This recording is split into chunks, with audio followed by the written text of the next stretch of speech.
నమస్తే రమగారు. నమస్తే మంచి చందమామ కథ ఒకటి చెప్పుకుందామండి. చెప్తాం. గుణపాఠం కథ చెప్తాం. గుణపాఠం చెప్పటమా? పూర్వం కోసల దేశానికి మాధవర్మ గారని ఒక రాజుగారు ఉండేవాడు. ఈ రాజుగారు మహామూర్ఖుడు. ఆయన కొన్ని అర్థమయ్యేవి, కొన్ని అర్థం అయ్యేవి కాదు. ఏది అర్థమైందో ఇక దాని మీదే ఉండేవాడు. ఈయన మంత్రి మహాదురాశాపరుడు, అసూయాపరుడు కూడా. ఒక్కోళ్ళు అట్లా ఉంటారు కదా. అయితే ఈ పండితులు, కవులు, గాయకులు ఎవరైనా రాజుగారి దగ్గరికి వస్తే రాజు ఏదో వాళ్ళు ప్రదర్శన చేసేవాళ్ళు, విద్యా ప్రదర్శన ఇస్తే ఈయన దానికి 100 అబ్జెక్షన్లు చెప్పేవాడు. ఆ ప్రదర్శన అయ్యాక రాజుగారు వీళ్ళకి 100 వరహాలు ఇవ్వు, 1000 వరహాలు ఇవ్వు, అది ఇవ్వు, ఇది ఇవ్వు అంటే ఇచ్చేవాడు కాదు. ఎన్ని అడ్డంకులో పెట్టేవాడు. అయినా తప్పలేదనుకో, అప్పుడు అందులో ఇంచి కొంత లాగేసి ఏ 4వ వంతో వాళ్ళకి దఖలుపరిచేవాడు. ఇచ్చేవాడు కాదు. అదొక దుష్టబుద్ధి అన్నమాట. అయితే ఇలా ఉంటూ ఉండగా చుట్టుపక్కల ప్రజలకు తెలుసు. కాకపోతే రాజుగారే బేసిక్గా కొంత మూర్ఖుడు కదా, ఎవరు చెప్తారు? ఆయన ఎప్పుడేం చేస్తాడో తెలీదు. అవును. దాంతో ఊరుకునేవాళ్ళు. అట్లా కాలం గడుస్తుంటే ఒకనాడు ఒక పండితుడు ఒక ఆయన వచ్చాడు.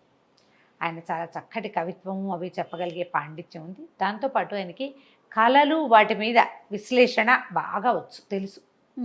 ఒక్కొక్కళ్ళు చదువుకుంటారు కదా, స్వప్నశాస్త్రం అంటారు. అవునవును. కళ ఫలానా రకం కళ వస్తే ఏమిటి అని మనం కూడా కనుక్కుంటూ ఉంటాం. ఇలా కళ వచ్చింది, పీడకళ వచ్చింది, దేవుడు కనిపించారు, చనిపోయిన వాళ్ళు కనిపిస్తే ఎలా, అలాంటి వాటికి ఆయన సమాధానాలు చెప్పేవాడు. చాలా గట్టివాడు, అందులో మంచి పేరు. సరే, ఆయన వచ్చి రాజుగారి దగ్గర బ్రహ్మాండంగా పద్యాలు చదివారు. చదివేసరికి రాజు చాలా సంతోషించి, బాబ్బా ఏం పాండిత్యం అండి మీది, ఎంతో బాగుంది అని మంత్రి ఈయనకి 100 వరహాలు ఇవ్వమని, బంగారు వరహాలు ఇవ్వమని చెప్పాడు. చెప్పేసరికి మంత్రి అన్నాడు, ఏముందండి ఇందులో, ఈ పద్యాలన్నీ పాతవేను, మా నాన్నగారు కూడా ఇలాంటి కవిత్వమే రాసేవాళ్ళు. మా నాన్న గొప్ప కవి, మీకు తెలుసు కదా. మంత్రి గారు తండ్రి గారు గొప్ప పండితుడు, కవి. ఆయన చాలా పద్యాలు రాశారు. మా నాన్న చెప్పిన పద్యాల్లాగానే ఉన్నాయి, ఏముంది కొత్త ఇందులో? ఈ పండితుడు రాజుగారి దగ్గర బహుమానం పుచ్చుకొని, నాకు కళల శాస్త్రం కూడా తెలుసు, అది మీకు ఏదైనా సమాధానం కావాలంటే నేను చెప్పగలనని అడిగి ఆ స్థానంలో కుదురుకోవాలని అనుకున్నాడు. ఆ కథ ఎట్టాగో పోయింది, ఈ కథ కూడా ఆగిపోయింది.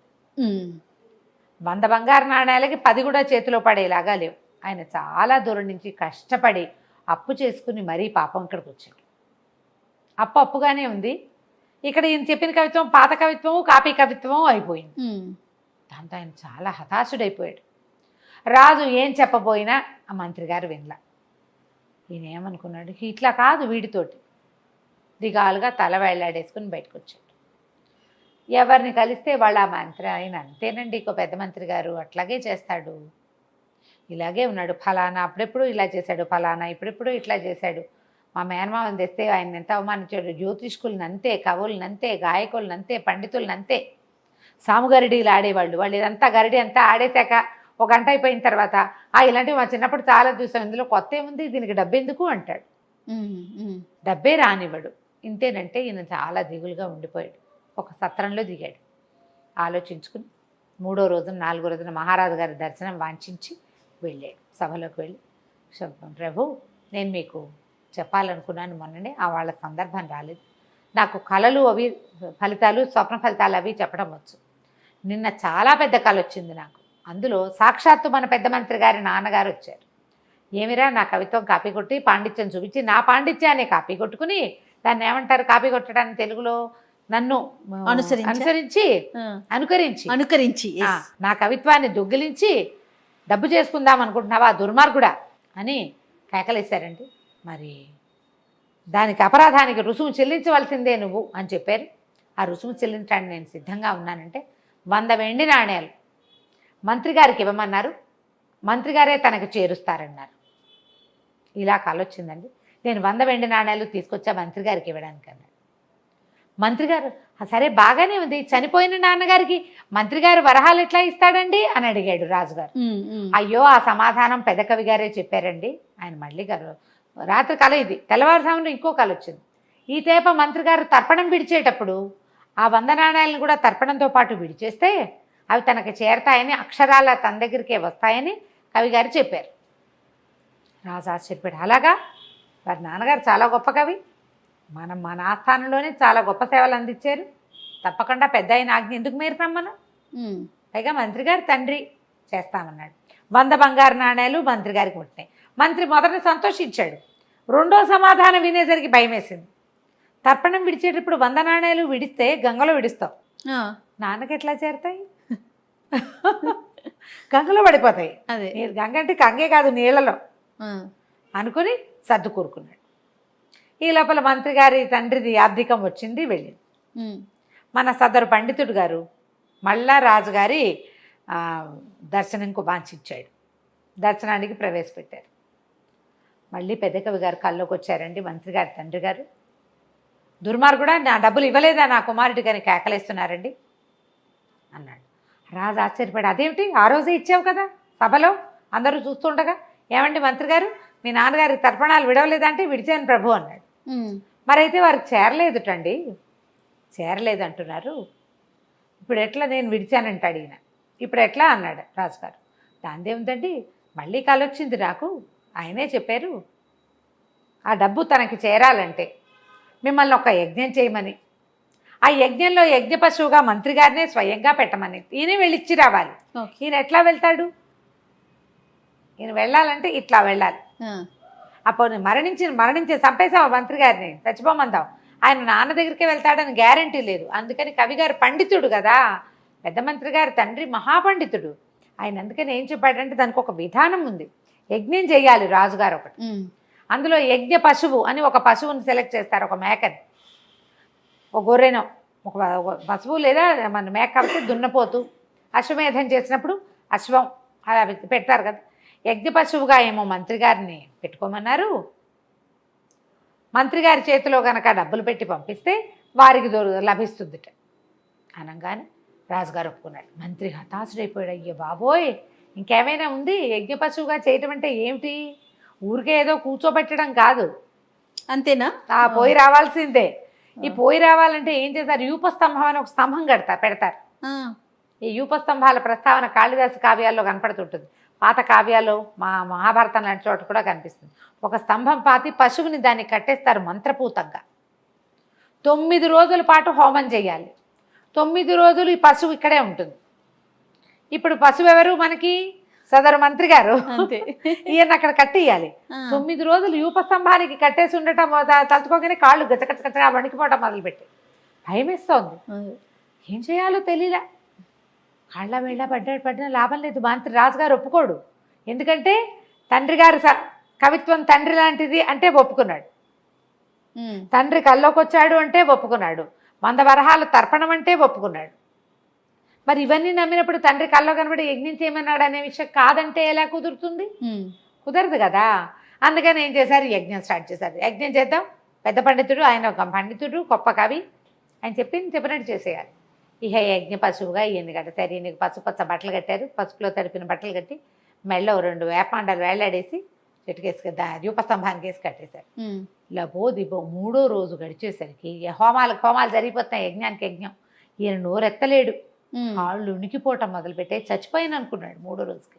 ఆ వాళ్ళు వీళ్ళు ఉంటే వరి ఆ పండితుడిని నా దగ్గర పిలవండిరా అని బతిమలాడుకుని, బాబు నీకు దండం పెడతాను, నన్ను క్షమించు, పొరపాటు చేశాను, నీ పద్యాలు చాలా గొప్పవి, మా నాన్న పద్యాలు కూడా అలాంటివే కానీ ఆ పద్యాలు కావు, నన్ను క్షమించు, నన్ను వదిలిపెట్టేసంటే ఒప్పుకోలే ఇక పండితుడు.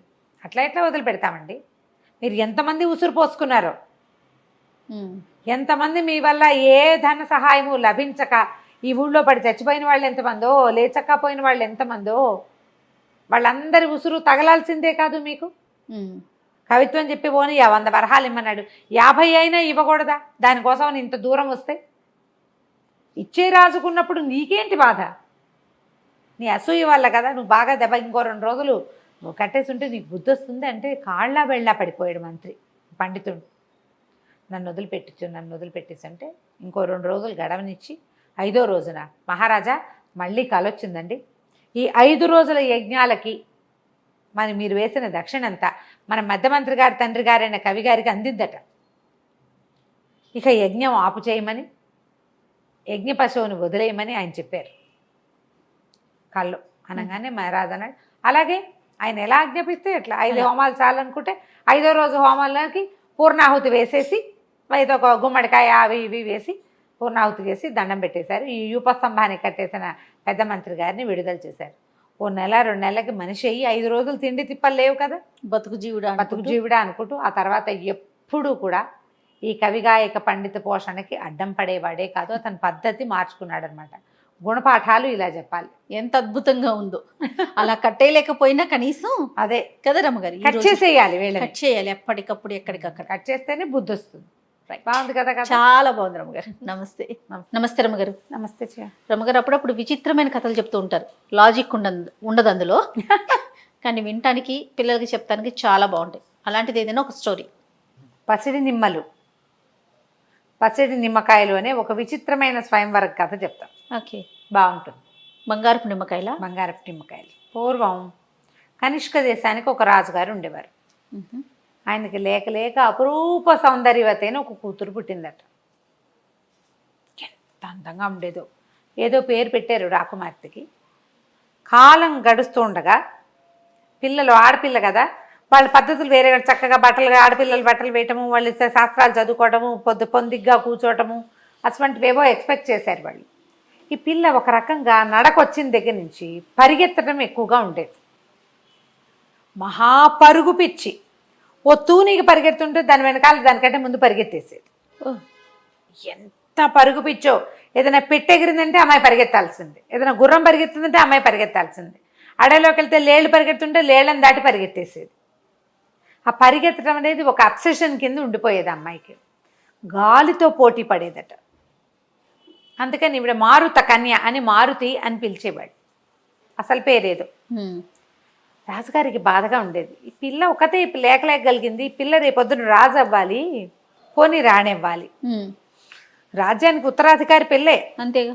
ఇలాంటి లక్షణాలు ఉన్న పిల్లని ఎవరు ఇష్టపడతారు ప్రజలు? అంటే రోడ్డు మీద పడి పరిగెడుతుంది. ఇది కాదు కదా, రాణికో రాజుకో కావాల్సిందని చాలా కష్టంగా ఉండేది. కానీ ప్రజలకి అమ్మాయి అంటే ఆసక్తిగానే ఉండేది, కానీ ఆ అమ్మాయిలో ఉన్న ఆ అతి ధోరణిని సహించలేకపోయేవాడు. సరే మంత్రి గారు నాడు ముందు వివాహం చేద్దామండి, అబ్బాయి ఎవరన్నా గట్టివాడు ఘనుడైన వాడు దొరికాడు అనుకోండి, గట్టి అబ్బాయి, ఆయన రాజుని చేద్దాం, వీడు పరిగెడుతుంది పోనీను అంతే ఇలాగన్నాడు. సరే ఈ పెళ్ళి ప్రస్తావన రాగానే మారుతుంది. నన్నెవరు పరుగు పందెంలో జయిస్తారో వాడినే చేసుకుంటాను. ఇక్కడ కూడా పరిగే. రాకుమార్తెలకి ఒకసారి వాళ్ళకు ఒక ఐడియా వచ్చాక దాన్ని కాదనలేరు. పైగా లేక పుట్టిన పిల్ల, అతిగారాభం. పరిగెత్తటం అంటే ఆమెతో ఎవరు పోటీ పడలేరు. రోడ్ల మీద పడి పరిగెత్తే ప్రజలు ఏమనుకుంటారు? చాలా ఆలోచించారు. కానీ ఈ అమ్మాయి కూడా ఆలోచించింది. పరిగెత్తడంలో నన్ను గెలిచిన వాడిని పెళ్లి చేసుకుంటా అంటే ఏరా రోడ్ల మీద పడే వాళ్ళంతా వచ్చేస్తారు. అవునవును. అందుకని ఖచ్చితమైన ఒక రూల్ పెట్టింది. ఎవడు పోటీ పడి ఓడిపోతాడో వాడి మెడత్తరించేస్తామని పెట్టండి.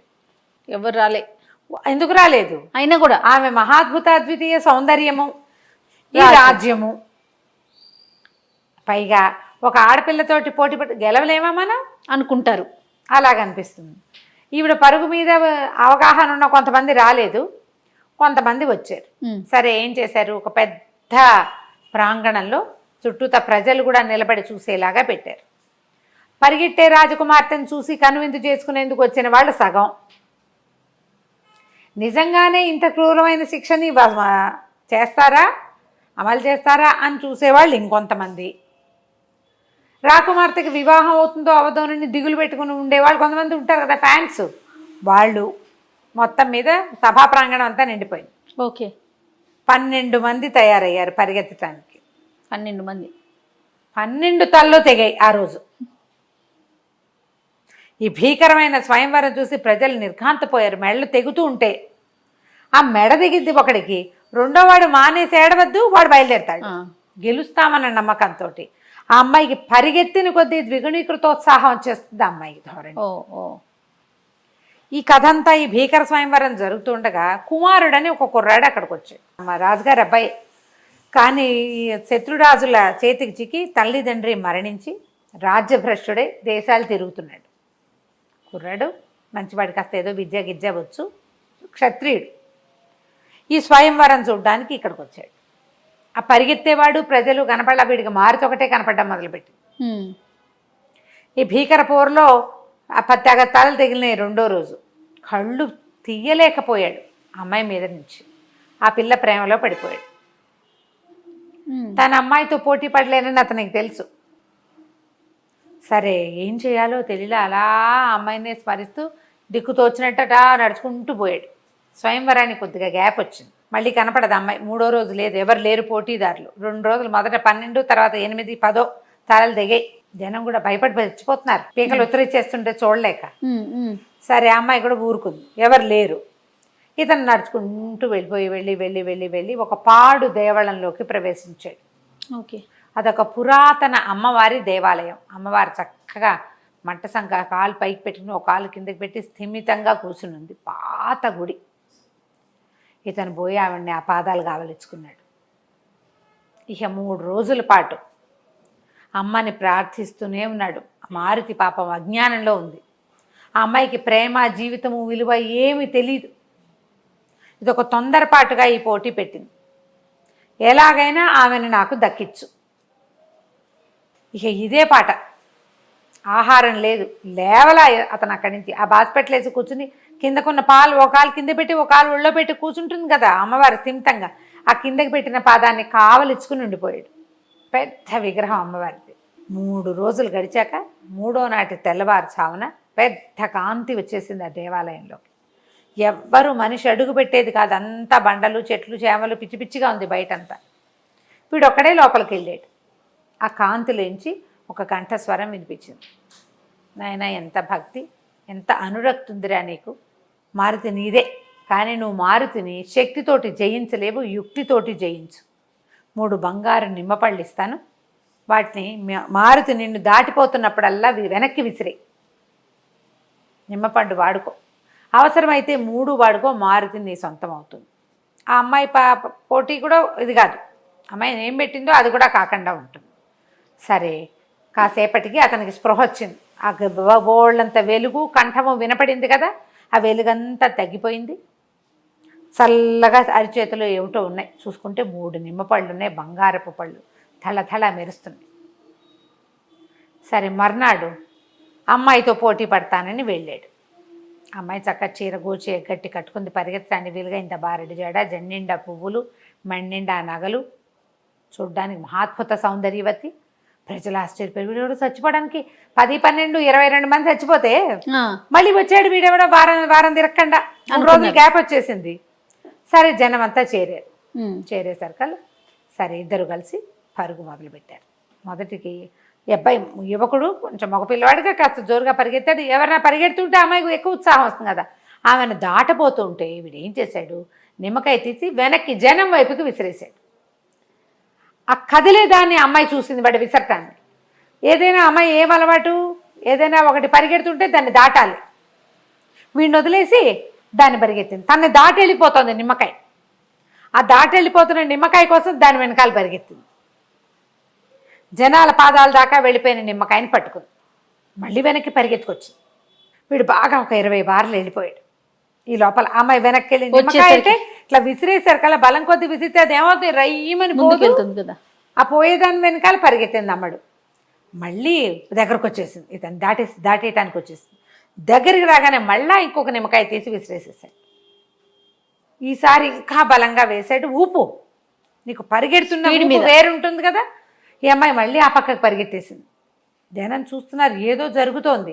ఆ అమ్మాయి ఆ బంగారపు కాయ తన ముందు నుంచి పరిగెత్తడమే, వెళ్ళిపోవటమే చూస్తోంది. కానీ మిగిలిన జనానికి ఏం జరుగుతుందో అర్థం కాలేదు. అటు పరిగెత్తేసి అటు ఎలా ఉంది. ఈవిడ ఇంకో 30 బారలు దాటేశాడు. ఇంకో 10 బారలు పరిగెడితే డెస్టినేషన్ వచ్చేస్తుంది. సరే, మళ్ళీ ఆ రెండో నిమ్మకాయ చేత్తో పుచ్చుకుని మళ్ళీ వెనక్కి వచ్చేసింది. పరిగెత్తింది దాని వెనకాల. ఎంత స్పీడో, ప్రాణం పోయే అంత వేగంతో వచ్చేస్తుంది. ఓకే. ఈ దగ్గరికి వచ్చేసరికల్లా 3వ నిమ్మకాయ విసిరేసేసాడు కుమారుడు. విసిరేసరికల్లా అది పోయి ఎక్కడో పడింది. ఈ అమ్మాయి మళ్ళీ పరిగెత్తుకుంటూ వెళ్ళింది. ఆ అమ్మాయి నిమ్మకాయ చేత్తో పుచ్చుకుని దగ్గరకు వచ్చేసరికి ఇతను అది దాటాడు.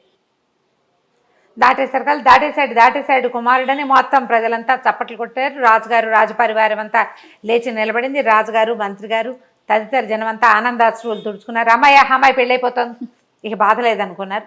ఈ పిల్ల తన దగ్గరకు వచ్చింది. అప్పటిదాకా ఆ పిల్లకి సిగ్గు, మొహమాట పడ్డం లాంటి స్త్రీ లక్షణాలు ఏం లేవు. ఆ నిమ్మకాయలు అందిస్తూ కళ్ళు వాల్చుకుని కాస్త సిగ్గుపడింది, చెంపలు గింపలు ఎర్రగా అయిపోయింది వీడికి నేను దొరికానని అర్థమైంది అనమాట. ఆ నిమ్మకాయలు 3 చేత్తో పుచ్చుకున్నాడు. తర్వాత దండ తెచ్చి రాకుమార్తెతోటి కుమారుడి మెడలో వేయచ్చు. ఈ 3 నిమ్మకాయల పరుగు పందెంతో ఇక అమ్మాయి పరుగెత్తడం మానేసింది. తర్వాత చక్కగా వివాహం అయిపోయింది. కుమారుడు రాజు అయ్యాడు. మన అమ్మాయి మారుతి రాణి అయింది. తర్వాత ఎప్పుడు పరిగెత్తకుండానే ఉండేది. చక్కగా రాణులు ఆడవాళ్ళ సహజంగా ఎలా ఉంటారో, రాచరికపు స్త్రీలు ఎలా ఉండాలో అలాగే ఉండేది. పరిగెత్తటం మర్చేపోయిందట. కలకంచికి మనం ఇంటికి. నమస్తే. నమస్తే రమ్మగారు. నమస్తే జయ. రమ్మగారు స్టోరీ చెప్తారా? చిత్రమైన సమస్య కథే బాగుంది. పూర్వం అట ఓ మాహిష్మతి సామ్రాజ్యం అనుకో, దానికి ఒక ఖడ్గసేనుడు అని ఒక రాజుగారు ఉండేవాడు. చాలా బలశాలి, ఎక్కువగా వీరోచిత విద్యలు వచ్చినవాడు. తన కత్తిని నమ్ముకుని ఉండేవాడు. అతను తన ప్రతాపం మీద చాలా నమ్మకం. బోళ్ళని యుద్ధాలు చేశాడు, అన్నిట్లలో గెలిచాడు, రాజ్యాలు చాలా మటుకు స్వాధీనం చేసుకున్నాడు. బాగుండేది. అయితే ఒకనాడు ఒక స్త్రీ రోధిస్తూ ఈయన దగ్గరకు వచ్చింది, ఏడ్చుకుంటూ సభలో ఉండగా. ఎందుకమ్మా ఏడుస్తావు ఏమిటంటే, ప్రభు ఏం చేయాలి, కాలయక్షుడు నా భర్తను చెరపట్టాడు, చాలా ఇబ్బంది పెడుతున్నాడు, నా భర్తను విడిపించండి. కాలయక్షుడు ఎవడమ్మా అన్నాడు.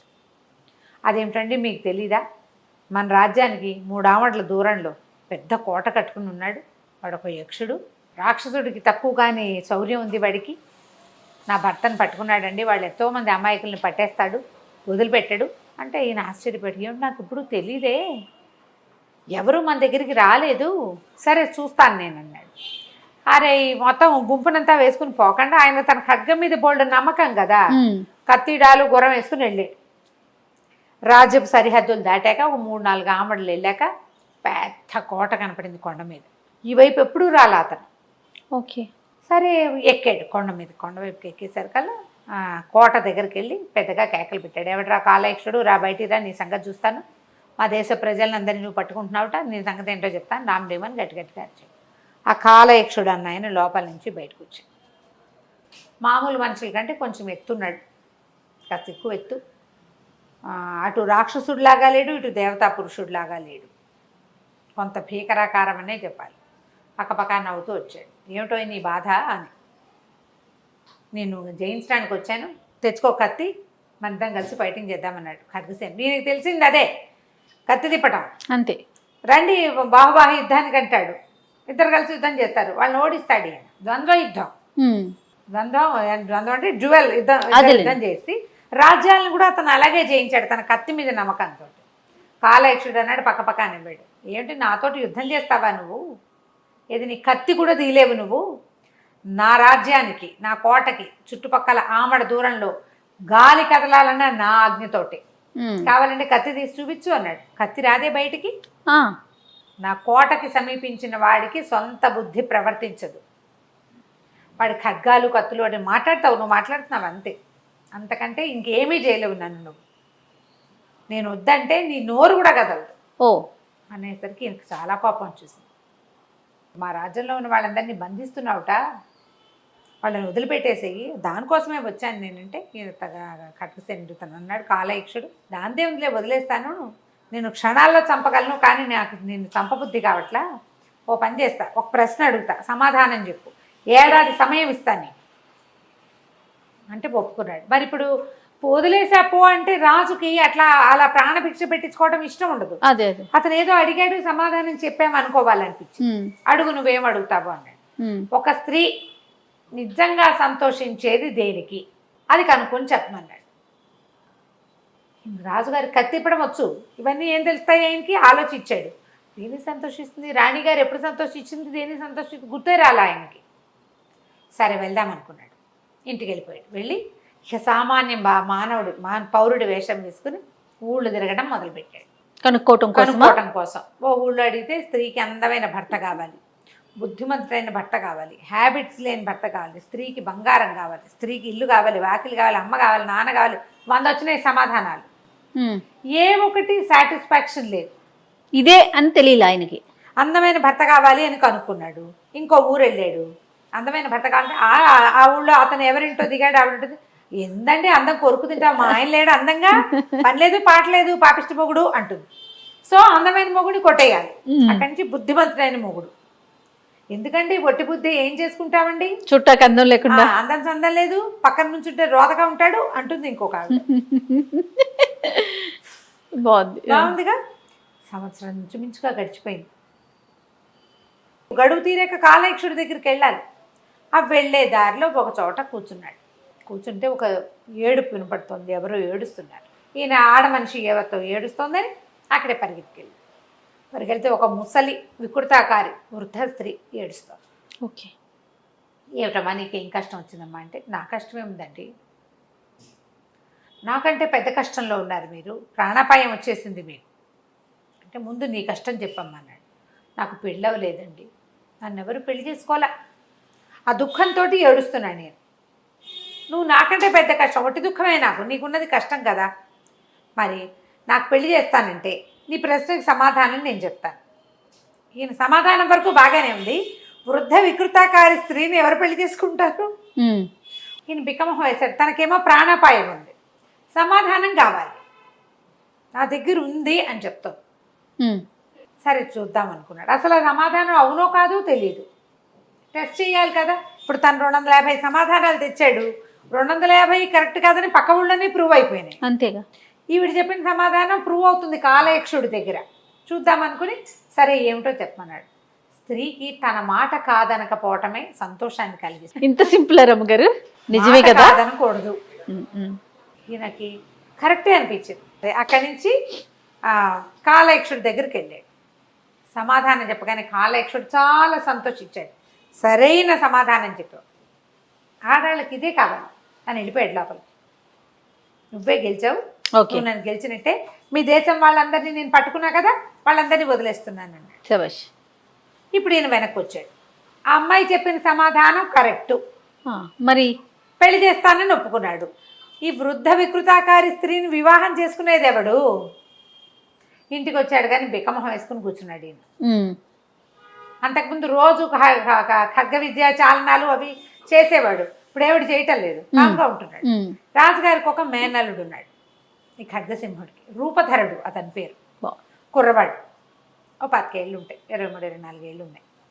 అయితే రోజు అడిగేవాడు, ఎందుకు అలా ఉన్నావు, ఏమిటి నీ బాధ ఏమిటి, సమాధానం లభించింది కదా అంటే, సమాధానానికి నేను ఇట్లా ఒక వృద్ధ స్త్రీకి మాట ఇచ్చాను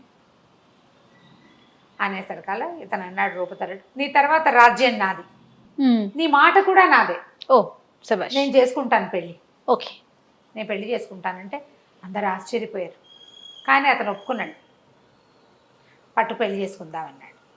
ఆ వృద్ధ స్త్రీని తీసుకొచ్చారు. అందరూ జనాలు నోళ్ళు నొక్కున్నారు. వృద్ధురాలు,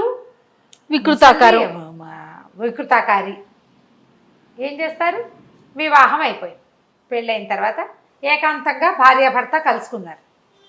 ఈ రూపధరుడు గదిలోకి వెళ్ళేసరికల్లా అతను ఏం ఎక్స్పెక్ట్ చేస్తున్నాడు? వృద్ధ వికృత స్త్రీని పెళ్లి చేసుకున్నాడు కదా, అక్కడ ఒక చక్కని అందమైన అమ్మాయి ఉంది. తను ఆశ్చర్యంగా అమ్మాయిని అడిగాడు, ఎవరు నువ్వు అని. నేనే రూపధరుడి భార్యని, కొంతకాలం వృద్ధ స్త్రీ రూపంలో ఉండి శాపం తీరి ఇప్పుడు అందగత్తెన అయ్యానని. ఓ. రూపధరుడు ఆశ్చర్యపోయాడు. అలాగా, నిజమా, నీకు ఎక్కడ శాపం తగిలింది ఏంటంటే, అది నువ్వు చెప్పే సమాధానం మీద ఆధారపడి ఉంటుంది, నీకు ఎలా ఈ శాపం తగిలింది, ఎలా నీకు విమోచనం అయింది అని అడిగాడు. నువ్వు ఇప్పుడు నేను ఒక ప్రశ్న అడుగుతా, నువ్వు దానికి సమాధానం చెప్పావనుకో, సమాధానం మీదే నా శాప విమోచనం అది పూర్తిగా ఆధారపడి ఉంటుందని. అమ్మాయి మహాద్భుత సౌందర్యవతి. మళ్ళీ ప్రశ్న అయితే ఏం అడిగింది? నేను ఈ అందమైన శరీరంతో రోజులో కొన్ని గంటలు ఉండగలను, మిగిలిన గంటలు మామూలుగా మారిపోతా. నువ్వు చెప్పు, నీకు ఏ సమయంలో కావాలి ఇలాగా అని అడిగింది. సమాధానం చూడు, ఏం చెప్పుంటాడు? బహుశా అయి ఉండొచ్చు, ఎందుకంటే రాజు కాబట్టి మిగతా ప్రజలందరూ కూడా ఆమెని గౌరవించాలనే ఆలోచన ఏమన్నా ఉందేమో నాకు అనిపిస్తా ఉంది. మరి నీ ఇష్టమే నా ఇష్టం అన్నాడు. ఓ, మన కథలో ముందు సమాధానం ఏంటి? ఆడవాళ్ళకి తమ మాట కాదనకపోతే వాళ్ళు సంతోషించేది ఎప్పుడు? వాళ్ళ మాట నో అని చెప్పకూడదు. అది నువ్వు ఎలా అంటే ఎట్లా, ఏమంటే నేను ఇలా అనుకున్నా అలా కాదు అనగానే వీళ్ళకి డక్కు పడిపోతుంది అక్కడ. నా మాట విన్నాడా, ఏనాడు నా మాట విన్నాడు, ఏం చేసినా ఇంతే ఈ ఇంట్లో అలా అనిపిస్తుంది. అలా కాకుండా నువ్వు ఎలా అంటే అలా. శభాష్. ఆల్ ఈజ్ వెల్ అనాలన్నమాట. నీ ఇష్టమే నా ఇష్టం అనగానే ఆ అమ్మాయికి ఆనందం వచ్చేసింది. భర్తని సంతోషంగా కావలించుకుంది. రోజంతా కూడా నేను ఇలా ఉండగలను, నన్ను సంతోషపెట్టే మాట ఎవరు చెప్తారో అప్పుడు నేను పూర్తి స్వరూపం, నా శాపం సడలిపోతుంది, కాలయక్షుడి వల్లే నాకు ఇది వచ్చింది అని చెప్పింది. రూపధరుడు ఆ అమ్మాయి ఎంతో హాయిగా ఉన్నారు. తర్వాత ఆ రాజ్యానికి ఖడ్గసేనుడి తర్వాత రూపధరుడే రాజు అయ్యాడు. అది చాటించారు. స్త్రీలని సంతోషపెట్టాలంటే వాళ్ళ మాట చెల్లించాలి. ముందు ఏం చేయాలి దానికి? ఇది నా మాట, కథలో లేదు. మన మాటే వాళ్ళ మాట అయ్యేలాగా వాళ్ళని లైన్లో పెట్టుకోవాలి. అంతే. వాళ్ళు మన హితమే కోరేలాగా, వాళ్ళకి నచ్చింది కాదు, కుటుంబ క్షేమం కోరేలాగా నువ్వు గ్రేటు, నీకు చాలా బాగా వచ్చు, నీకు అన్నీ తెలుసు, ప్లాన్డ్గా చెయ్యి, డబ్బులు వేస్ట్ అవ్వకూడదు, టైం వేస్ట్ అవ్వకూడదు, నేను ఇబ్బంది పడకూడదు, నువ్వు ఇబ్బంది పడకూడదు, చుట్టాలకు ఇబ్బంది కాకూడదు, నువ్వు ఎలా ప్లాన్ చేస్తే అలా అనాలి. అంతే. అంటే ఆవిడ సంతోషంగా ఉంటుంది, చక్కగా జీవితం బాగుంటుంది. పాత కథలు పిచ్చి కథలు కావు, జీవిత సత్యాలు ఉంటాయి. ఎంత మోరల్ ఉంది ఈ స్టోరీలో. బాబా సూపర్ రమ్మగారు. చిత్రమైన సమస్య కథ కంచికి మనం ఇంటికి. నమస్తే. నమస్తే. నమస్తే రమ్మగారు. నమస్తే జయ. చందమామ కథ ఏదైనా చెప్తారండి? అర్ధనాబాకి కథ చెప్తాం. పూర్వం ఓ పల్లెటూరులో రామయ్య అని ఒక రైతు లాంటి వాడు ఉండేవాడు. వాడికి ఒక సెంటు భూమి కూడా లేదు. ఏదైనా సంపాదించి పొలం కొనుక్కోవాలని కోరికట. సంపాదించడానికి ఏదో కూలి పనులకు వెళ్తాడు. ఏం సంపాదిస్తాడు? సంతకెళ్ళి ఏదైనా అమ్మాలని కోరిక. ఏమీ లేవు మన దగ్గర. సంతకెళ్ళిన వాళ్ళు డబ్బులు చేసుకుంటారు, ఏదైనా ఉంటే అమ్ముతారు. కూర పండించావు, ఒక కాయ పండించావు, ఒక గొర్రెలు ఉన్నాయి, మేకలు, ఆవులు, గొడ్లు, ఏదో ఉండాలి. సంతలో ఎలా వ్యాపారం చేస్తాం మనం? అంతే, ఏదో ఒకటి పెట్టాలి కదా. అయితే వీళ్ళకి గొర్రెల పెంపకానికి తోడెళ్ళి ఓ ఇంత ఉన్ని గొర్రెవచ్చు ఉన్నదట. ఆ కాస్త ఉన్ని ఊళ్ళో అమ్మితేనే ఎంతో రాదు. సంతలో అమ్మడానికి, సంతల్లో ఎట్లాంటివి పెడతారు? కుప్పలు తెప్పలుగా, హోల్సేల్గా పోతాయి కదా సంతల్లో. సంతలోకి వెళ్ళాలని ఉంది. ఈ ఉన్ని అమ్ముకుని ఓ పావలా అయినా చేసుకుందాం, దాంతో ఏదైనా కొందాం అలా భావించాడు. పొలం కొనుక్కోవాలని కోరిక రామయ్యకి. సరే బయలుదేరాడు. ఏమనుకున్నాడంటే పాచి మొక్కలు అంటారు, అవేవో పిచ్చి మొక్కలు, గబుక్కుని చూస్తే గుడ్డలా కనబడుతుంది అని కాదు. ఆ పాచి మొక్కలు కొన్ని అడవిలోకి వెళ్ళి సేకరించుకొచ్చి ఓ గోను సంచిలో ముప్పాతికి పోసి తన దగ్గర ఉన్న కాస్త ఉన్ని దాని పైన పెట్టి అది ఉన్ని అని నమ్మించడానికి ఆ సంచి పుచ్చుకు బయలుదేరాడు. ఆ ఊళ్ళో వీళ్ళలాంటి వాడే సోమయ్య అని ఇంకొకడు ఉన్నాడు. వాడి దగ్గర పోకకాయలు ఉన్నాయి. పోకకాయలు తెలుసు కదా, అది మన ఏమంటారు దాన్ని, పోక చెట్లు అంటారు, సుపారి ఒక్కలు పోకకాయలు అన్ని కాయలు ఉన్నాయి. వాడు కూడా ఏం చేశాడు, ఈ మన ఇవి ఉంటాయి కదా పల్లేరుకాయలు, నేల మీద పెట్టి పల్లేరుకాయలు గుచ్చుకుంటాయి. పల్లేరుకాయ తెలుసా నీకు? తెలీదు రమ్మగారు. పల్లేరుకాయ ముళ్ళు ముళ్ళుగా ఉంటుంది. ఇవి ఊళ్ళల్లో కనపడతాయి, అవి కాళ్ళకు గుచ్చుకుంటాయి. సాయి నీకు తెలుసా పల్లేరుకాయ? చిన్న పిల్లాడికి తెలుసు, నీకు తెలియలేదు. తెలుసుకుంటాను రమ్మగారు. పల్లెటూళ్ళల్లో ఉండే వాళ్ళకి తెలుస్తాయి జయ. దేనికన్నా కాయ పల్లేరుకాయకి ఏదో వైద్యం చేస్తారు కానీ పల్లేరుకాయలు దానికి కాదు. ప్రధానమైనది ఏంటంటే అది చిన్న కొద్దిగా ముళ్ళు ఉండే కాయలు, అవి కసుక్కుమని దిగవు, బ్లంట్గా దిగుతాయి అన్నమాట, బ్లంట్గా గుచ్చుకుంటాయి. పల్లేరుకాయలు ఈ మన ఊళ్ళల్లో గడ్డి మొక్కల్లో. ఆరెంజ్ కాయలు లోపల తొనలు ఉన్నట్లుగా అట్లా అట్లా ఉంటాయా, అట్లా బాల్ లాగా? కాదా? కాదు, ఎండుకాయ. పల్లేరుకాయలు చెట్టు కాసినప్పుడు ఆకుపచ్చగా ఉండి ఎండిపోతే అవి కాస్త గాలి గలగల్లాడి అటు ఇటు వెళ్ళిపోతూ ఉంటాయి, గడ్డిలో ఎక్కువ గుచ్చుకుంటాయి అన్నమాట. వీడు ఏం చేశాడు, ఈ బస్తాకి 90% 80% పల్లేరుకాయలు పోసి ఆ పైన పోక్కాయలు పేర్చి పట్టుకొచ్చాడు. ఇవి 2 సంచులతోటి వీళ్ళిద్దరికి సంతలోకి వెళ్ళటానికి భయం వేసింది. ఆ సంతలో కుప్పలు తెప్పలుగా కూరలు, కాయలు, పళ్ళు, ఉన్ని, బట్టలు, ఎన్ని రకాలు అమ్ముతారు చూసి సంత లోపలికి వెళ్ళడానికి ధైర్యం చాలక ఆ సంత బయట కూడా కొంత చిన్న చిన్న కొట్లు పెడతారు కదా, ఆ కొట్లలో ఓ పక్కన ఈ సంచి పెట్టి కూర్చున్నాడు. సరే వీడిని చూసి సోమయ్య కూడా అక్కడికే వచ్చాడు. 2 సంచులు ఇసుక తక్కడ పేడ తక్కడ 2 పక్క పక్కనే పెట్టుకున్నారనమాట. సరే అయ్యో సాయంత్రం దాకా ఎవ్వరూ అమ్మడవల. అయితే ఈవిడేమన్నాడు, సోమయ్య అన్నాడు, పక్కవాడు ఇప్పుడు నేనంటే పల్లేరుకాయల మీద పోక చెక్కల కాయలు వేసుకొచ్చాను, వీడి దగ్గర ఉన్నుంది, మోసం చేద్దామని భావించి ఏమన్నాడు, పోనీలే నీకు నాకు మారకం వేసుకుందాం పట్టు, నా వస్తువు నువ్వు తీసుకో, నీ వస్తువు నేను తీసుకుంటానంటే, అదేంటి ఉన్నికి మారకం పోక్కాయలా అంటే, ఈ పోక్కాయలు చిన్నవనుకున్నావా, చూడు ఎంతంతలా ఉన్నాయో, అంతగా అయితే ఒక అర్ధన ఇస్తాలేవో ఈ పైన అన్నాడు. అంటే సరే ఒప్పుకున్నారు, సంచులు మార్చుకున్నారు. అర్ధన అయ్యేది అన్నాడు, బాకీ తర్వాత ఇస్తాలే, ఇప్పుడు నా దగ్గర రూపాయి లేదు. వీడేమనుకున్నాడు, ఆ ఉన్ని నేను అమ్మేసుకోవచ్చని సోమయ్య అనుకున్నాడు, పోక్కాయలు మనం అమ్మేసుకోవచ్చని రామయ్య అనుకున్నాడు. ఇంటికి వెళ్ళకుండానే వాళ్ళకి తెలిసిపోయింది ఇద్దరం మోసపోయాము అని. ఓకే. సరే ఏమైంది, మర్నాడో 3వ రోజో అటువైపుకి వచ్చాడు. వచ్చి "ఆ, భలే ఎంటగట్టావుగా నాకు" అన్నాడు. "నువ్వు మాత్రం తక్కువ తిన్నావా" అన్నాడు. ఇద్దరు కలిసి మాట్లాడుకుని మరి అర్ధనా ఇస్తానండి, ఒట్టేసావు, అర్ధనా ఒట్టు, నా మీద ఒట్టు నీకు ఇస్తానన్నాడు. ఒట్టేసావు, నా అర్ధనా బాకీ ఉన్నావు, నువ్వు ఇచ్చేయి నా అర్ధనా నాకు అన్నాడు. అనేసరికల్లా అర్ధనా ఇప్పుడు ఎక్కడుంది, నా దగ్గర ఎక్కడుంది, నా దగ్గర అర్ధనాలు లేవు, ఏమీ లేవన్నాడు. ఈ సోమయ్య ఒక శెట్టి గారింట్లో కమత ఉంటాడు. ఏమన్నాడు, నాకు ఒకటి ఉంది ఆలోచన, తోడులేక ఇన్నాళ్ళ నుంచి చూస్తున్నాను. మా శెట్టి గారు 3 రోజులకి 5 రోజులకి ఓసారి వాము వెనకాలన్న గోతులో పెద్ద గొయ్యి నిచ్చెన వేసుకుని దిగుతాడబ్బా. ఎందుకు దిగుతాడో అందులోకి, ఏమైనా పాత ఏమైనా దాచిపెట్టాడేమో అనుకుంటా. ఆయన ప్రతిసారి నువ్వు పోరా పోరా అని చీకటి పడంగానే నన్ను పంపేసి లాంతర్ పుచ్చుకుని అందులోకి దిగుతున్నాడు. ఎందుకా పోరా పోరా అంటున్నాడని నేను 2 మాటలు చూశా. ఆయన పాదులోకి దిగుతాడు. అది ఎంతుంది, గడ్డివాము వెనకాల పెద్ద నుయ్యంత లోతున్న పాదు ఒకటి ఉంది, లోపలికి నూతిలాగా ఉంది, వరలు లేవు దానికి, మట్టిది. ఆ గోతులోకి దిగుతాడు. ఏం చేస్తున్నాడో, ఏమైనా పాతి పెట్టాడేమో, బంగారమో వెండో ఇతడో ఏదో దాస్తున్నాడు అక్కడ. మరి నాకెవరు మనిషి సాయం లేదు, లాంతర్ పట్టుకునేవాడు లేడు, తాడుచుకుని దింపేవాడు లేడు. చీకటి మాటను గనక నువ్వు వచ్చావా, మన ఇద్దరం దిగుదాం, నేను దిగుతా, చూద్దాం, నేను దిగుతా, నువ్వు తాడు పట్టుకో పైనుంచి, ఇద్దరం సగం పంచుకుందామని అనేసరికి సరే ఒక గోను సంచి పుచ్చుకుని సోమయ్య తాడు పుచ్చుకుని కిందకి దిగాడు. రామయ్య పైన తాడు పట్టుకున్నాడు. వీడు లాంతర్ పెట్టి కిందంతా వెతికాడు. ఆ శెట్టి గారు ఎందుకు దిగుతాడు, ఆయన కడుపుడక అక్కడ ఏమీ లేదు. అయ్యో. లేకపోయేసరికల్లా సరే ఏమీ లేదు అని చెప్పాక తనని లాక్కుండా వెళ్ళిపోతాడేమోనని ఏం చేశాడు, ఓ రామయ్య అన్ని సంచిలో వేసి సంచి వేసి కట్టేస్తున్నాను, సంచి లాగేసేయి, తర్వాత నన్ను లాగుదు గాని అని కేక పెట్టాడు. రామయ్య సరే సరే అన్నాడు. వీడేం చేశాడు, ఆ సంచిలో తనే కూర్చుని సంచిలో కూర్చుని తాడు గట్టిగా పట్టుకున్నాడు.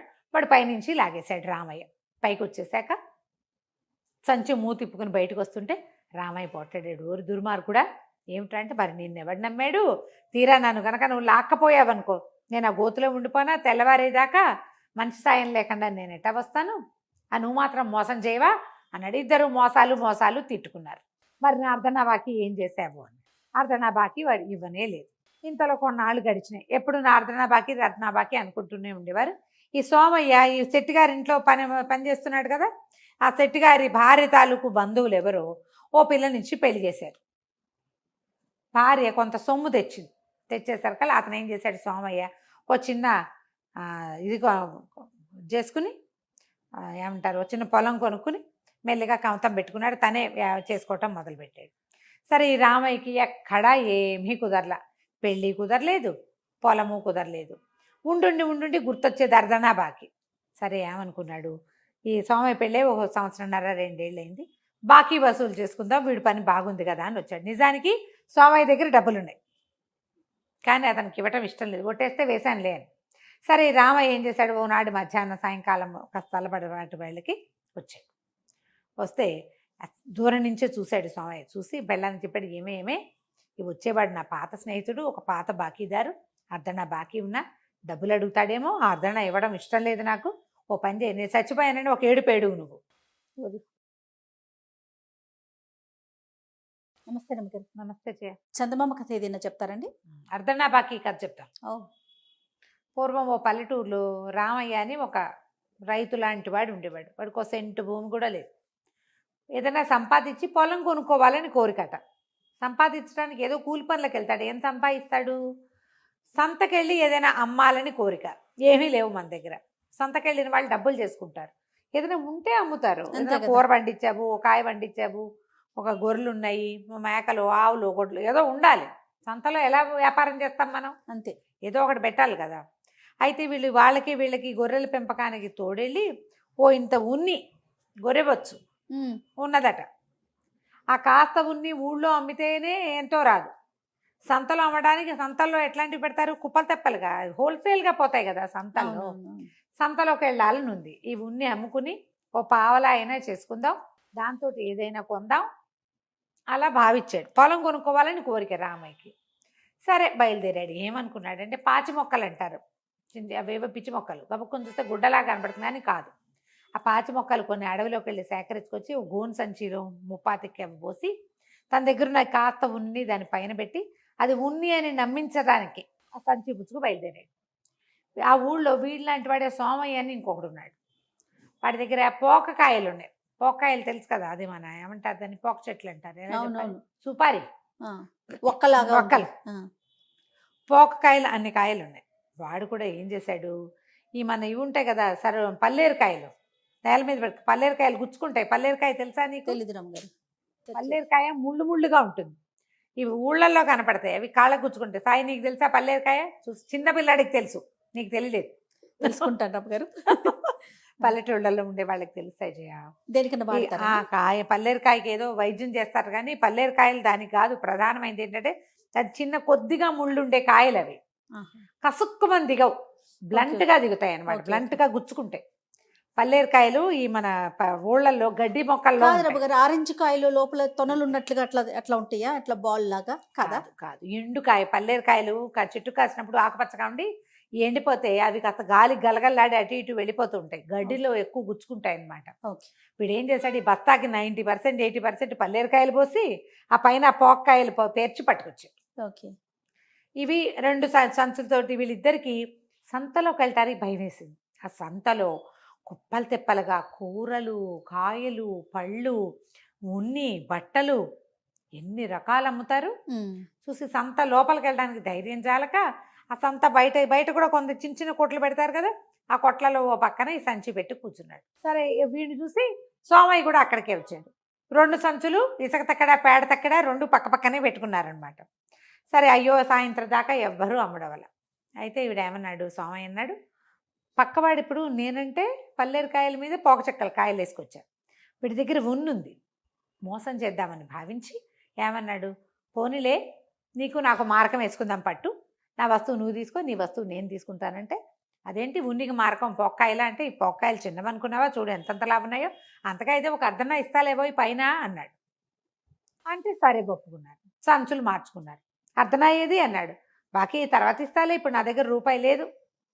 వీడేమనుకున్నాడు, ఆ ఉన్ని నేను అమ్మేసుకోవచ్చని సోమయ్య అనుకున్నాడు, పోక్కాయలు మనం అమ్మేసుకోవచ్చని రామయ్య అనుకున్నాడు. ఇంటికి వెళ్ళకుండానే వాళ్ళకి తెలిసిపోయింది ఇద్దరం మోసపోయాము అని. ఓకే, సరే ఏమైంది, మర్నాడో 3వ రోజు అటువైపుకి వచ్చి భలే ఎంటగట్టేవుగా నాకు అన్నాడు. నువ్వు మాత్రం తక్కువ తిన్నావా అన్నాడు.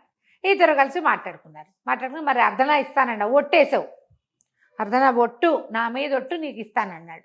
ఒట్టేసావు, నా అర్ధనా బాకీ ఉన్నావు, నువ్వు ఇచ్చేయి నా అర్ధనా నాకు అన్నాడు.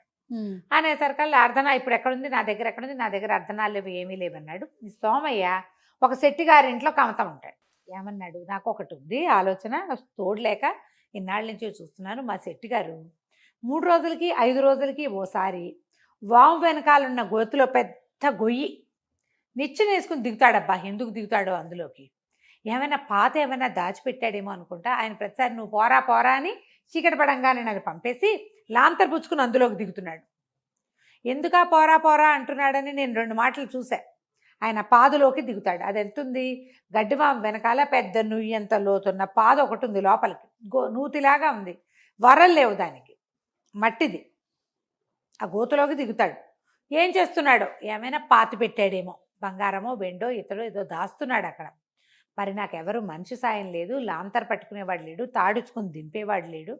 చీకటి మాటను గనక నువ్వు వచ్చావా, మనిద్దరం దిగుదాం, నేను దిగుతా, చూద్దాం, నేను దిగుతా, నువ్వు తాడు పట్టుకో పైనుంచి, ఇద్దరం సగం పంచుకుందామని అనేసరికి సరే ఒక గోను సంచి పుచ్చుకుని సోమయ్య తాడు పుచ్చుకుని కిందకి దిగాడు. రామయ్య పైన తాడు పట్టుకున్నాడు. వీడు లాంతర్ పెట్టి కిందంతా వెతికాడు. ఆ శెట్టిగారు ఎందుకు దిగుతాడు, ఆయన కడుపుడక అక్కడ ఏమీ లేదు. అయ్యో, లేకపోయేసరికల్లా సరే ఏమీ లేదు అని చెప్పాక తనని లాక్కుండా వెళ్ళిపోతాడేమోనని ఏం చేశాడు, ఓ రామయ్య అన్ని సంచిలో వేసి సంచి వేసి కట్టేస్తున్నాను, సంచి లాగేసేయి, తర్వాత నన్ను లాగుదు గాని అని కేక పెట్టాడు. రామయ్య సరే అన్నాడు. వీడేం చేశాడు, ఆ సంచిలో తనే సంచిలో కూర్చుని తాడు గట్టిగా పట్టుకున్నాడు. వాడు పైనుంచి లాగేశాడు రామయ్య. పైకి వచ్చేసాక సంచి మూతిప్పుకుని బయటకు వస్తుంటే రామయ్య పొట్టాడాడు. ఓరి దుర్మార్గుడా, ఏమిటంటే మరి నిన్నెవడు నమ్మాడు, తీరా నన్ను కనుక నువ్వు లాక్కపోయావనుకో, నేను ఆ గోతులో ఉండిపోనా, తెల్లవారేదాకా మనిషి సాయం లేకుండా నేను ఎట్టా వస్తాను, నువ్వు మాత్రం మోసం చేయవా అన్నాడు. ఇద్దరు మోసాలు తిట్టుకున్నారు. మరి నా అర్ధనా బాకీ ఏం చేసావు అని. అర్ధనా బాకీ వాడు ఇవ్వనే లేదు. ఇంతలో కొన్నాళ్ళు గడిచినాయి. ఎప్పుడు నా అర్ధనా బాకీ రత్నా బాకీ అనుకుంటూనే ఉండేవారు. ఈ సోమయ్య ఈ శెట్టి గారి ఇంట్లో పని చేస్తున్నాడు కదా, ఆ శెట్టి గారి భార్య తాలూకు బంధువులు ఎవరో ఓ పిల్లనిచ్చి పెళ్లి చేశారు.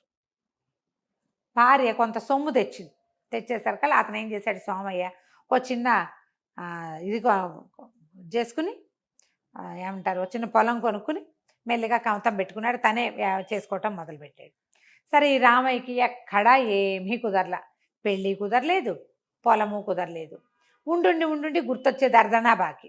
సరే ఏమనుకున్నాడు, ఈ సోమయ్య పెళ్ళే ఒక 1.5 సంవత్సరం 2 ఏళ్ళు అయింది, బాకీ వసూలు చేసుకుందాం, వీడి పని బాగుంది కదా అని వచ్చాడు. నిజానికి సోమయ్య దగ్గర డబ్బులున్నాయి, కానీ అతనికి ఇవ్వటం ఇష్టం లేదు. కొట్టేస్తే వేశానులే అని. సరే రామయ్య ఏం చేశాడు, ఓనాడు మధ్యాహ్నం సాయంకాలం కాస్త తలబడి వాళ్ళకి వచ్చాడు. వస్తే దూరం నుంచే చూశాడు సోమయ్య. చూసి బెల్లాన్ని చెప్పాడు, ఏమే ఇవి వచ్చేవాడు నా పాత స్నేహితుడు, ఒక పాత బాకీదారు, అర్ధనా బాకీ ఉన్నా డబ్బులు అడుగుతాడేమో, ఆ అర్ధనా ఇవ్వడం ఇష్టం లేదు నాకు, ఓ పని చేయి, నేను చచ్చిపోయానని ఒక ఏడుపేడు నువ్వు, వాడే పోతాడు, చచ్చిన వాడు ఏం బాకీ తీరుస్తాడులే అని పోతాడు, వాడు ఇంకా మన ఊరు రాడు, మన ఇంటికి రాడు అన్నాడు. బాగుందిగా. సరే వీడేమో ఇట్లా కాళ్ళు చేతులు చాపేసి పడుకున్నాడు, అర్ధనా కోసంట చూడండి, కాళ్ళు చేతులు బారు చాపేసి పడుకున్నాడు. పెళ్ళామె ఏడవటం మొదలుపెట్టింది పక్కన కూర్చొని. కొత్త పెళ్లి కూతురు 2 ఏళ్ళు అయింది, దాని పెళ్ళే కూర్చుని ఏడుస్తుంది. ఈ రామయ్య వచ్చేసరికల్లా ఎవరండి బాబు అంది. బాబు అమ్మ సోమయ్య ఉన్నాడా, నాకు అర్ధనా బాకీ ఇమ్మంటే, ఇంకేం బాకీ తీరుస్తాడయ్యా సోమయ్య, చచ్చిపోయాడు మధ్యాహ్నం అనగా అని లబోది బొమ్మను ఏడ్చేసరికి రామయ్య అన్నాడు, అయ్యోయ్యో వీడు నా పాత స్నేహితుడు, సరేలేమ్మా కాస్త తగలెట్టాకే వెళ్తానని వాకిట కూర్చున్నాడు. పోడే తీసేద్దాం, శవవాకులను పిలుచుకొస్తానన్నాడు. అనేసరికల్లా వాకత్వం వాళ్ళు వస్తే ఎటాగండి, మా చుట్టాలంతా రావద్దా అనేసరికల్లా చుట్టాలు ఎవరూ రాలేదు. కబురు చేశానంటుంది.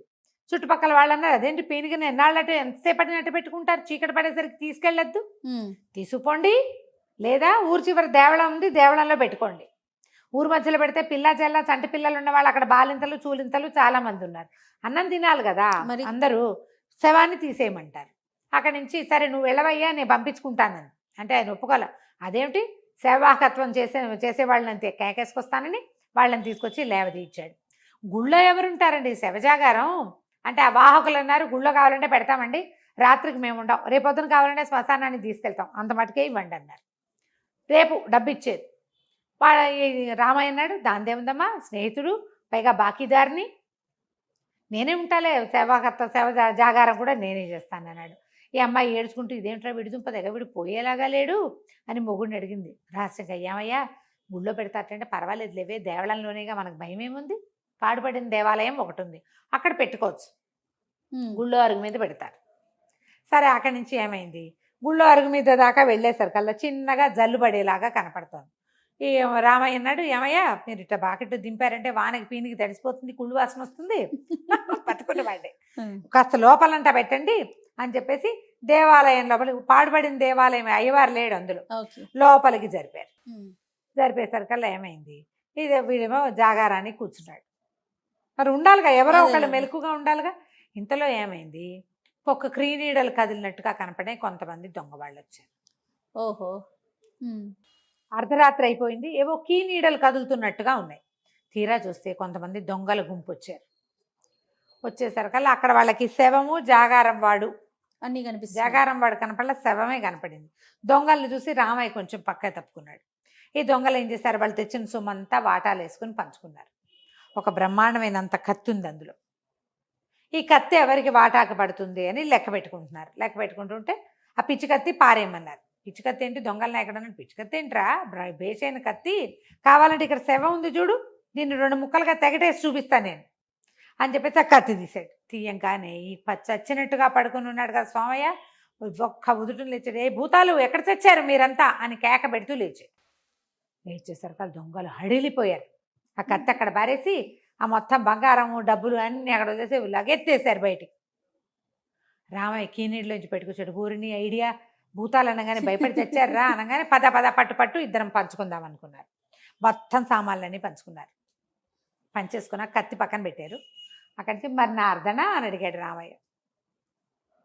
ఈ లోపల ఏమైంది, ఈ భూతాల మాట విని పరిగెత్తారు కదా దొంగలు. కొంచెం దూరం వెళ్ళాక అన్నాడు, ఒరే ఇంతమందిని చంపాం, ఎన్ని పీనికల్ని ఇచ్చేసాను రా మన చేతితోటి, భూతాల బారికి భయపడటమేంట్రా, ఎవరైనా ఒకళ్ళు వెళ్ళి చూసిరండి ఏమవుతుందో అక్కడ అని ఒకడిని వెనక్కి పంపించారు. వచ్చేసారు కల్లా అది సరిగ్గా అతనికి ఏం వినపడింది, మరి నాకు అర్ధనా కూడా దక్కదా, నా అర్ధనా నాకు దక్కదా అని మాట్లాడుకుంటున్నారు. వీడు అది విని హడిలిపోయాడు. ఓరు నాయనో, ఎన్ని భూతాలు ఉన్నాయో, ఆ ఉన్న భూతాలన్నీ పంచుకుంటే ఒక్క భూతానికి ఒక్కొక్క అర్ధనానే వచ్చిందిట, నా అర్ధనా సంగతి ఏమిటని అడుగుతున్నాడు వాడెవడో, బాబోయ్ చాలా ఉన్నాయని దొంగలు కాస్త పారిపోయారు. ఈ లోపల వీళ్ళిద్దరూ అర్ధనా బాకి మీద కొట్టుకుని అర్ధనా బదులు కత్తి తీసుకునేలాగా ఏర్పరచుకున్నారు. రామయ్యకి కత్తి కూడా ముట్టింది, అదేదో వజ్రాలు తాపడం చేసిన ఇంత కత్తి. మొత్తం సొమ్మంతా ఇళ్ళకి చేర్చుకున్నారు. చక్కగా రామయ్య కూడా తన పొలం కొనుక్కుని పెళ్లి చేసుకుని హాయిగా సొంత కమతాలు చేసుకుంటూ సుఖంగా ఉన్నారు. కథ కంచికి మనం ఇంటికి. రైట్. నమస్తే రమగారు. నమస్తే జీ.